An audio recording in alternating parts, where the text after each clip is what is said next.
Hello, and welcome to Just Say It, the podcast that turns beginners into confident English speakers. Each episode brings you real-life conversations, repeat after me practice, and fun cultural tips. Ready to speak up? Let's dive in. Our mission here is basically to give you a clear path, hopefully filled with some surprising facts and genuinely practical tips. The idea is that by the end, you'll feel confident, prepared for your next rental journey. You'll really understand what actually matters in this whole process. Okay, let's unpack this. Let's start with those crucial first steps, shall we? So you've probably done the fun part already. Scroll through tons of listings online, maybe even walk through a few places that look promising. Hopefully. That's great.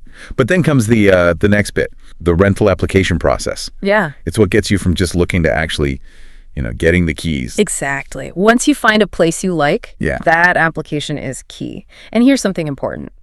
If you're moving in with roommates, or maybe you need a cosigner, every single person moving in needs to fill out their own application separately.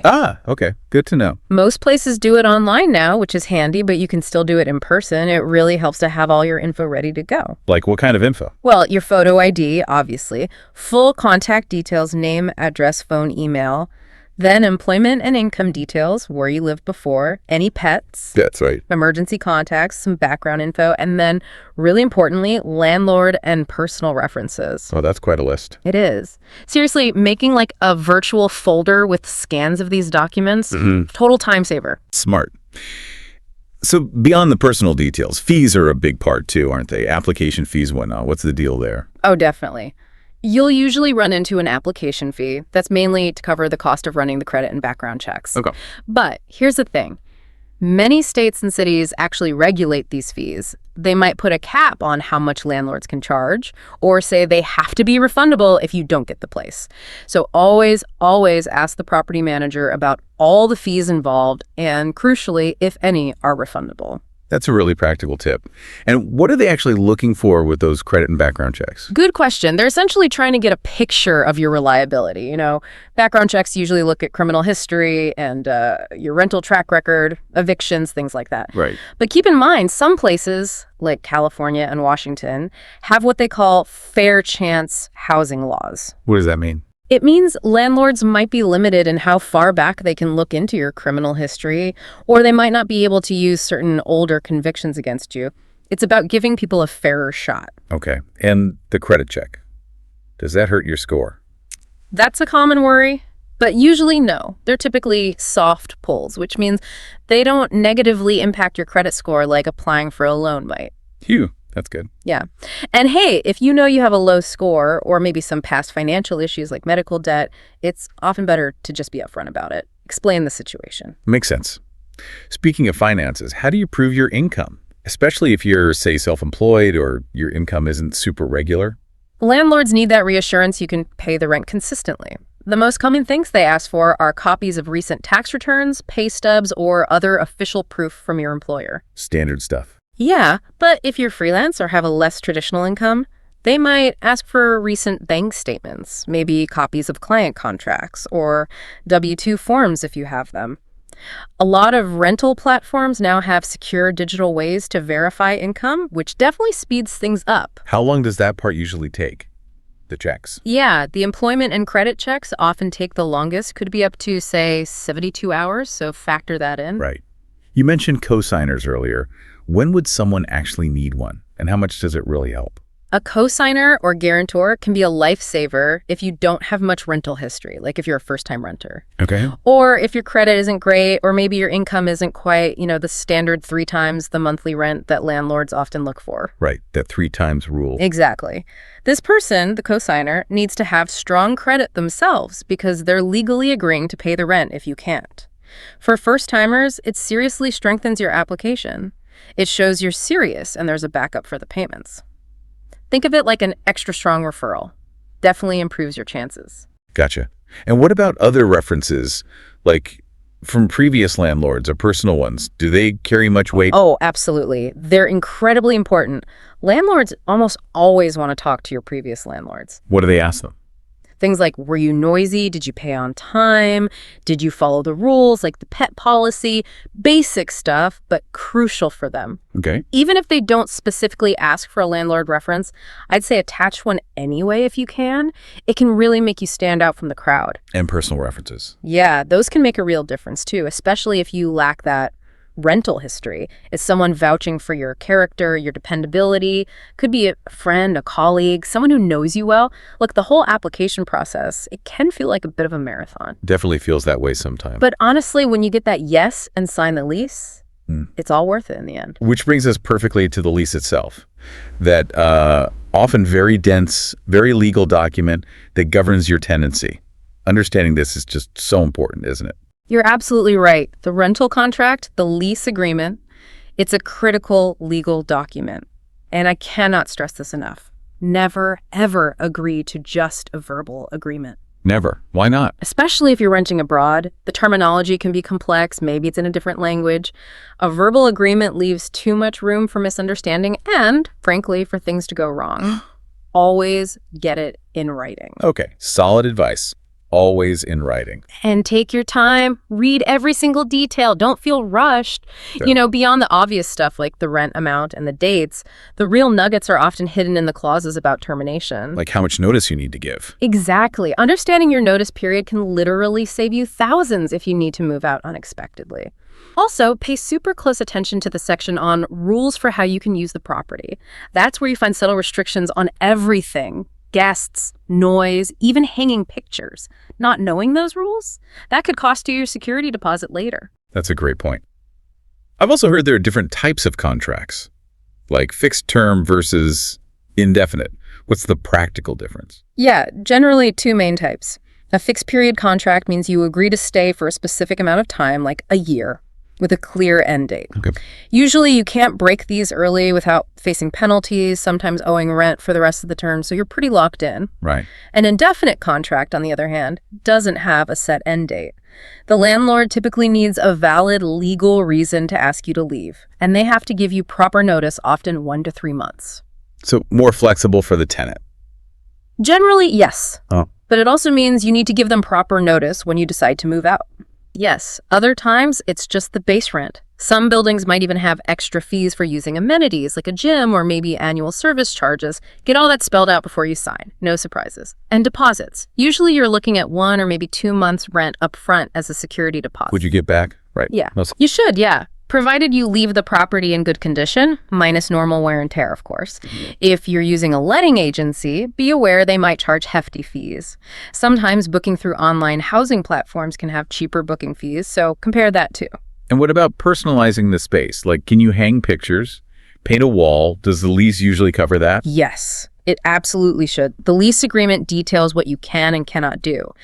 If you want to hang shelves or paint that bedroom blue, check the lease first, do it without permission, and you could wave goodbye to your deposit. Okay. Same goes for common restrictions like no smoking or no pets.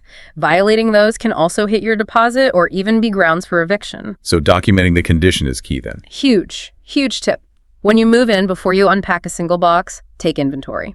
Go room by room. Oh, just write stuff down. Photos, videos, document everything. Get close-ups of any existing scratches, stains, damages. Make sure your phone or camera has the date stamp turned on. Okay, visual proof. Then, immediately, like day one, email a list of all these pre-existing damages with the photos, videos attached to your landlord or property manager. Keep a copy for yourself. Why immediately? Because it creates a dated record. It protects you from being blamed and charged for damages that were already there when you move out. Crucial step. Makes total sense. Beyond physical damage, are there other behaviors that could get you into trouble? Yeah, even though it's your home, the lease usually sets behavioral expectations. Things like noise policies, quiet hours, you know? Right. Strict no pet or no smoking rules are common. Sometimes even odd things like restrictions on cooking outside the kitchen, maybe no BBQs on the balcony. Really? Yep. And breaking these rules isn't just frowned upon. It can actually be grounds for eviction according to the contract.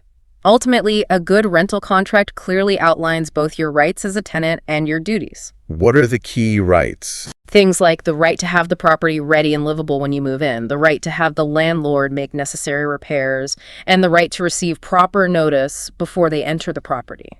privacy, essentially, and knowing the reason and timeline if they ask you to vacate. And duties. Your main duties are paying rent on time, following all the rules in the lease, paying for any damages you cause, and giving the correct notice when you intend to move out. Okay.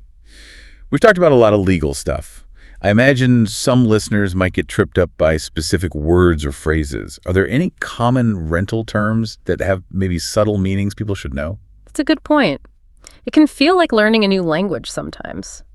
One common one, especially in the UK or Europe, is flat versus apartment. Are they different? Mostly interchangeable, but flat is more common there. A one-room flat, for instance, is usually the cheapest option. Basically, a studio where the living room and bedroom are combined, sometimes just with a small kitchenette area. Okay, like a studio. Exactly. Another term is rolling contract. If your lease becomes a rolling contract after the initial fixed term, it means it doesn't have a fixed end date anymore. It just continues, usually month to month. More flexibility. Yes, but both you and the landlord need to give proper notice, usually a month, to end it. And one more, if you see deposit insurance or deposit protection service, especially in the UK, that's actually a good sign. Why is that? It means your security deposit is held by an independent third party, not just the landlord. It offers protection against landlords unfairly keeping your deposit for bogus reasons. That's reassuring. Good terms to know. Now, let's shift gears a bit and talk money matters beyond just the rent itself. Utilities, for starters. Right, utilities. When you rent, especially somewhere like Europe, as one source mentioned, you're usually footing the bill for several things: electricity, water, maybe gas, and internet. And that adds up. It really does. These keep your place running, but they definitely impact your monthly budget. For example, the average tenant in Europe might spend anywhere from, say, 150 to 300 lives a month just on utilities. Wow. What drives those costs? While electricity is measured in kilowatt hours, costs depend on your apartment size, how many people live there, the season, more heating or AC, even the time of day you use power in some places. Water is usually metered, so it depends on local rates and how efficient your appliances are. Dishwasher, washing machine, shower heads. Okay. Gas, if you have it for heating or cooking, depends heavily on how much you use that heating. And internet, well, that varies wildly by speed and provider. Any tips to keep those costs down? That's not they can get high. Yeah, definitely. Simple things make a difference. Switch to LED bulbs. Use smart power strips to cut off phantom power drain. Be smart with your thermostat settings. Only run the dishwasher or washing machine with full loads. Fix leaky taps. Immediately drips waste a surprising amount of water. Shorter showers help too. Good habit. Seal drafts around windows and doors, especially in winter. And for internet, shop around. Compare providers regularly. Don't just stick with the first one. That's practical advice. And how do landlords actually bill you for these? Is it always straightforward? Not always. There are two main ways. Sometimes it's flat rate billing, a fixed amount each month, regardless of how much you use. You see this more often in furnished places sometimes. Easy to budget for, I guess. It is, but you might overpay if you're careful with usage. The other way is usage-based billing, where you pay for exactly what you consume, tracked by meters. Okay, that seems fair. Usually, yes. But what if your building has shared meters for, say, water or gas? Oh, right. How does that work? You might encounter something called RUBS Ratio Utility Billing System. This means the building's total bill for that utility is divided among tenants based on some formula, maybe apartment size, maybe number of occupants, even without your own meter. Or, ideally, there's sub-metering. This means your specific apartment does have its own meter connected to the shared system, so you only pay for your actual usage. That sounds like the best setup. It generally is. Yeah. The absolute key thing. Your lease must specify who is responsible for taking meter readings and handling the payments. Check that carefully. Definitely. So this clarifies a lot about costs, which leads to a question I know many people have. Can you actually negotiate rent? Especially in really competitive markets, it feels like you just have to take the price they offer. Is that true? That's the common feeling, absolutely. The price is the price, but it's not always set in stone. Really? Yeah.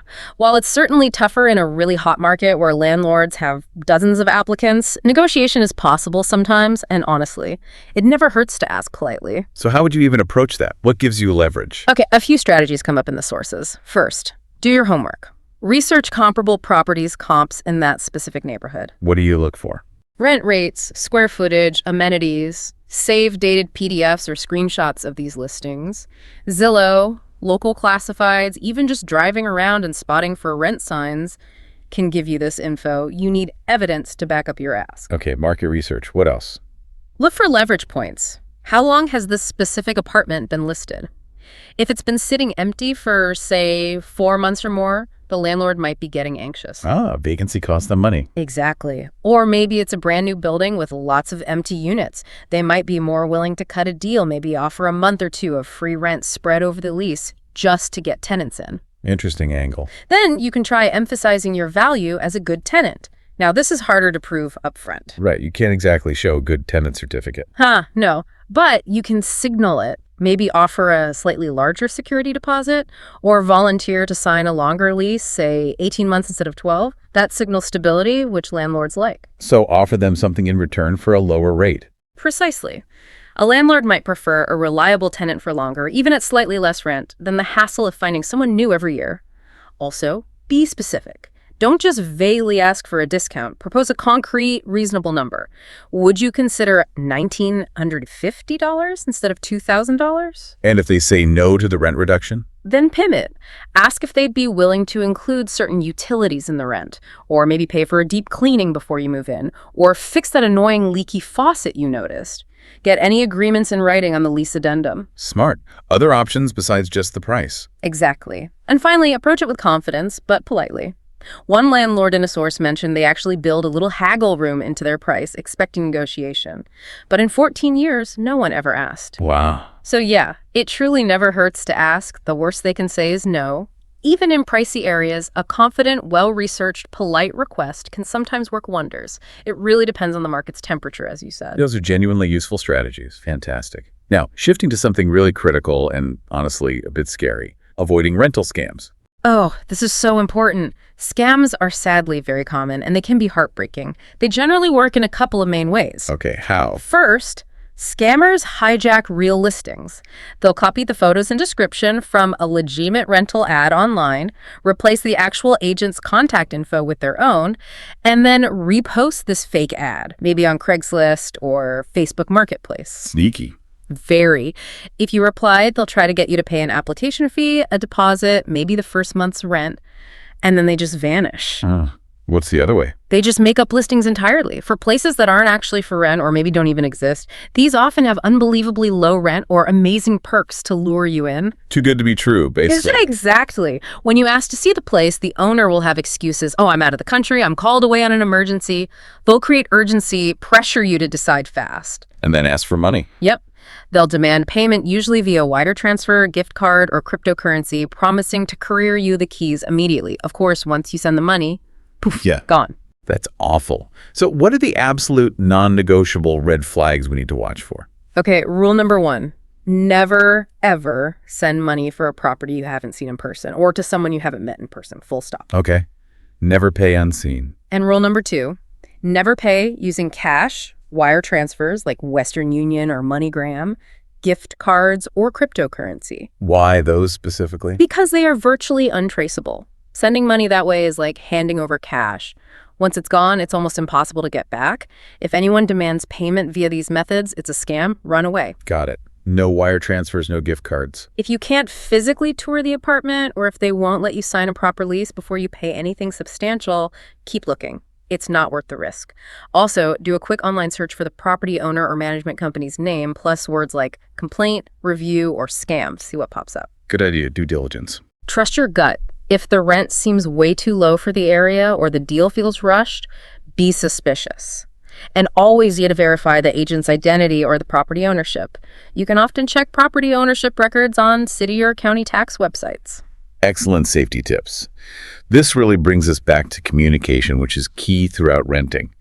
Even when everything's legitimate, sometimes problems pop up, right? And knowing how to complain effectively but politely is crucial. Absolutely. You know that old saying, you catch more flies with honey than with vinegar? It really applies here. When you have a legitimate complaint, maybe repairs are needed or there's an issue with noise, you're far more likely to get a positive resolution if you approach it politely rather than aggressively. Makes sense. You don't want to put the landlord on the defensive immediately. Exactly. So instead of just listing a bunch of phrases, think about the approach. You want to start softly, acknowledge it might be an inconvenience, but clearly state the problem. So you can try something like, "Excuse me, I have a small complaint to make about the," or maybe, "I'm sorry to bother you, but there seems to be a problem with the heating." Starting gently. Yeah. Or even, "Excuse me, I understand it's not your fault," but that acknowledges their position too. Then you state the issue clearly. "The trouble is, the dishwasher is leaking again." The core idea is just lead with politeness, state the problem clearly and factually, and focus on finding a solution together. It keeps the conversation constructive. That's fantastic advice, honestly. Useful well beyond just renting situations. Polite, respectful communication. Yeah. It really is a powerful tool. So we covered a lot today, from the excitement and, let's be honest, the paperwork of the application process, to really getting into the weeds of the rental contract, decoding those utility costs, even trying your hand at negotiating rent, and critically, staying safe from scams. Hopefully, the knowledge we've unpacked gives you real power moving forward. Definitely. And thinking about all this, the complexities, the costs involved in renting, it really raises an important question for you to consider, doesn't it? Given everything we've discussed, when does it actually make more sense to pivot from being a renter to becoming a homeowner? And maybe more interestingly, what are the hitting factors beyond just the finances that might truly drive that decision for you? Something to mull over based on your own situation. Great job today on Just Say It, where every phrase brings you closer to fluency. If you found this lesson helpful, click the bell to never miss an episode and leave a comment sharing your favorite tip. Until next time, keep practicing and just say it.